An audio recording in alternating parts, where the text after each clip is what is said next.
Hasil babak 1 Piala AFF 2022 Timnas Indonesia vs Vietnam, skor 0-0, skuad STY banyak buang peluang. Namun sebelum kita bahas, mohon dukung channel ini, dengan menekan tombol subscribe, agar kami lebih bersemangat menyajikan berita terupdate setiap harinya. Berikut ini adalah hasil babak pertama leg pertama semifinal Piala AFF 2022 laga Timnas Indonesia vs Vietnam.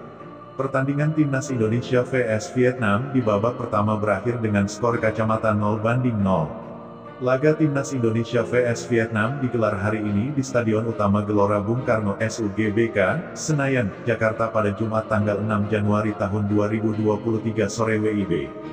Dalam pertandingan tersebut, anak asuh Shin Tae-yong banyak membuang peluang namun gagal dikonversi jadi gol. Vietnam cenderung bermain bertahan, dan nyaris tak ada peluang berbahaya yang diciptakan. Diketahui pada menit ke-8, Timnas Indonesia gagal mencatatkan skor usai peluang dari sepak pojok gagal disambut Marcelino Ferdinand.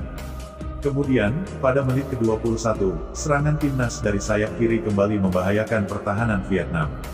Dari umpan cerdas Marcelino Ferdinand kepada Dendi Sulistiawan di kotak penalti, Dendi kemudian menguasai bola namun tidak langsung disyuting ke gawang Vietnam tapi diumpan ke tengah maksudnya kepada Yaakob Sayuri.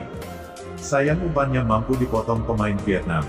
4 menit berselang, kembali sebuah skema serangan yang hampir sama dari sisi sayap kiri.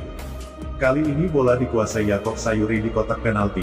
Yaakob tidak langsung melakukan syuting tapi memilih mengumpan, dan mampu dipotong bek lawan dan hanya hasilkan sepak pojok. Pada menit ke-28, berawal dari umpan ke dalam Pratama Arhan terjadi kemelut di depan gawang Vietnam, bola halauan pemain Vietnam mengarah kepada Yaakob Sayuri yang diteruskan dengan tendangan keras dari luar kotak penalti. Namun tendangannya masih tipis di samping kiri gawang Vietnam.